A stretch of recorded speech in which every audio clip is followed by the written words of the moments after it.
Bonjour à toutes et à tous, bienvenue sur une nouvelle vidéo. Déjà, bonne année à vous. Je sais que ça fait pas mal de temps que je n'avais pas sorti de vidéo. Je vous promets que je serai plus régulier cette année. Bref, rentrons directement dans le sujet. Aujourd'hui, je vais vous raconter une petite portion de l'histoire d'Internet, mais une portion qui cache beaucoup de choses. On va parler du Dark Web.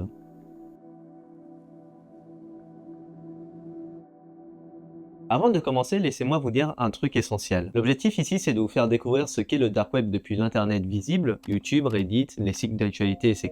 Moi-même, j'ai peu d'expérience sur la navigation du Dark Web, et même s'il y a énormément de monde qui utilise Tor, l'explorer sans raison précise, c'est franchement une mauvaise idée. Ce n'est pas un web protégé, on peut s'y perdre facilement et tomber sur des choses qu'on préférerait ne jamais voir. Vous avez sûrement déjà vu ce schéma d'iceberg qui traîne partout sur internet. On l'utilise sur plein de sujets différents parce qu'il montre bien une idée simple. Au-delà de la partie visible, il y a une énorme partie que la plupart des gens ne voient jamais. Imaginez internet comme un iceberg. La partie visible, celle qui dépasse de l'eau, c'est ce qu'on appelle le surface web, l'internet classique. C'est tout ce que les moteurs de recherche répertorient: YouTube, Wikipédia, Numérama, Le Monde, Amazon, ChatGPT, bref, tout ce que vous trouvez quand vous tapez quelque chose sur Google. Et on pense souvent à tort que ça représente la majorité, alors qu'on estime que le web indexé ne représente qu'environ 5 à 10% d'Internet. La partie immergée de l'iceberg, c'est celle qui se trouve sous l'eau mais encore accessible. C'est le Deep Web. Et tenez-vous bien, c'est presque tout le reste. Mais attention, ce n'est pas du tout mystérieux. Le Deep Web, c'est simplement tout ce qui n'est pas accessible via une recherche classique. Votre compte Gmail, votre espace Netflix personnel, votre dossier médical en ligne, des bases de données d'entreprise, des intranets, tout ça c'est du Deep Web. C'est privé, c'est protégé par un mot de passe et c'est parfaitement légal. Et puis tout au fond de l'iceberg, dans les abysses,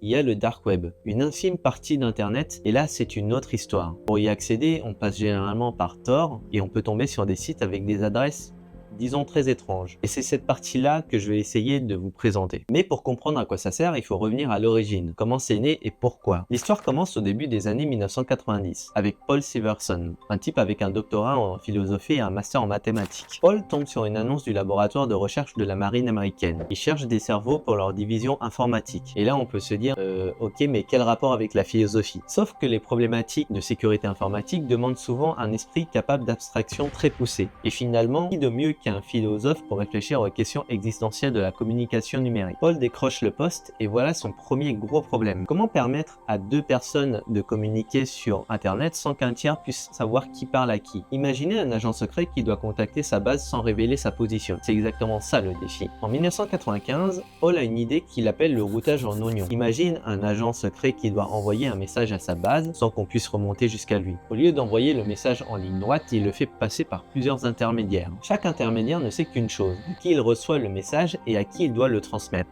Mais personne ne connaît le trajet complet. Résultat, même si quelqu'un exploite au milieu, il ne peut pas reconstruire qui parle à qui. Et on appelle ça oignon parce que l'information est protégée en couches, comme un oignon. Paul présente sa création dans un article. Il vient de poser les bases d'une technologie qui va bouleverser Internet, mais il ne le sait pas encore. L'histoire aurait pu s'arrêter là, dans des couloirs militaires. Mais au début des années 2000, Roger Dingledin, un jeune diplômé du MIT, découvre des travaux de Paul et comprend immédiatement le potentiel de l'idée. Il se dit, attends, si on peut utiliser ça pour protéger des communications militaires, pourquoi pas protéger la vie privée de tout le monde au final? Avec son camarade Nick Maxiowson, il contacte Paul et travaille sur une version civile qu'il baptise Tor. Il décide que Tor doit être libre et ouvert. Et pour la première fois, une technologie d'anonymisation issue du monde militaire devient accessible au grand public. Au début, c'est tout petit. Une douzaine de serveurs, principalement aux États-Unis, mais petit à petit, les défenseurs de la vie privée, les journalistes, les activistes découvrent cet outil révolutionnaire. En 2006, ils créent même une organisation à but non lucratif pour développer Tor. Tor reste encore un outil de niche, connu seulement des technophiles. Tout ça va changer avec l'arrivée d'un personnage qui va propulser le Dark Web sous les feux de l'actualité mondiale. Et juste avant, petite pause, parce que là, tu te demandes sûrement, ok, Tor, concrètement, ça ressemble à quoi? Déjà, quand tu installes Tor, tu ne tombes pas sur des sites avec des noms classiques. Sur le Dark Web, beaucoup de sites ont des adresses en point oignon et ça ressemble à un mot de passe, une longue suite de lettres et de chiffres impossible à retenir. Dans la vraie vie, tu ne googles pas un site .oignon, tu récupères un lien quelque part, tu le copies-colles, tu le mets en favori, parce qu'une seule faute et tu tombes sur rien ou sur autre chose. Et ce qui devait servir à protéger va aussi servir à vendre. En 2011, Russell Bricht entre en scène.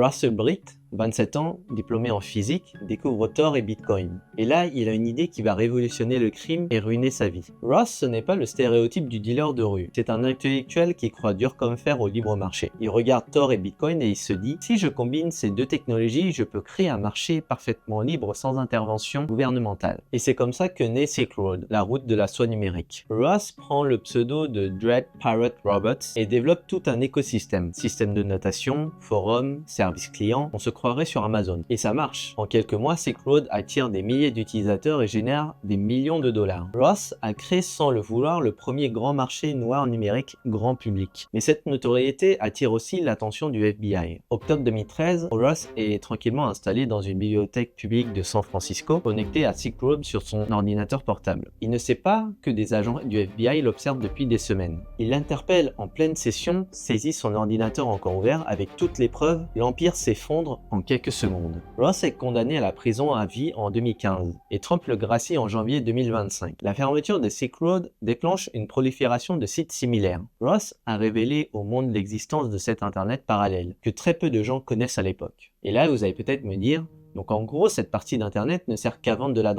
Eh bien non, dans une étude souvent citée, une majorité de sites observés sur le dark web étaient liés à des activités illégales, autour de 57%, ce qui veut dire qu'il reste aussi une grosse part d'usage légitime. Mais légitime dans quel sens? Les journalistes par exemple n'utilisent pas le dark web pour le fun, ils l'utilisent comme une boîte aux lettres anonyme. Il existe des systèmes comme SecureDrop que des rédactions et des ONG peuvent installer pour recevoir des documents sans exposer l'identité d'une source. Et certaines rédactions vont encore plus loin, elles publient carrément une version .onion de leur site, accessible via Tor, pour que lire l'actualité soit plus difficile à surveiller. ProPublica l'a fait en 2016, la BBC a lancé un miroir Tor en 2019 et le Guardian a ouvert son Onion Service en 2022. Et quand la pression monte dans la vraie vie, ces outils prennent une autre dimension. Pour des dissidents et des militants, c'est parfois juste une façon de respirer en ligne. À Hong Kong, avec le durcissement du climat politique et la surveillance, renforcer sa sécurité numérique et utiliser des outils de contournement comme Tor, notamment via des bridges, est devenu un réflexe pour certains. Et puis, il y a aussi des gens ordinaires qui l'utilisent simplement pour naviguer sans être pistés. Dans un monde où chaque clic est tracé, Tor peut devenir un refuge pour la vie privée, une question qui revient de plus en plus aujourd'hui. Voilà l'histoire du dark web. Ça commence avec Paul qui cherche un moyen de faire passer un message sans laisser d'empreinte, ça continue avec Roger et Nick qui transforment un outil militaire en outil grand public, et ça explose avec Ross qui pousse le concept dans ses retranchements, et fait découvrir au monde entier l'existence de cet internet parallèle. Et c'est là que le vrai sujet apparaît.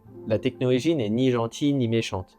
Elle amplifie juste ce qu'on fait. Le même système qui peut protéger une source journalistique peut aussi protéger un criminel. Ce n'est pas un bug, c'est le prix à payer quand on a créé un outil de confidentialité puissant. Au fond, le dark web n'est pas juste un endroit sombre, c'est un miroir. Il reflète nos besoins de liberté et de nos pires dérives. Et vous le voyez comment? Menace, opportunité ou les deux à la fois? Je suis vraiment curieux de lire vos avis parce que c'est un sujet qu'on aborde rarement sans cliché. Merci d'avoir regardé la vidéo, les sources sont en description si vous voulez creuser plus loin.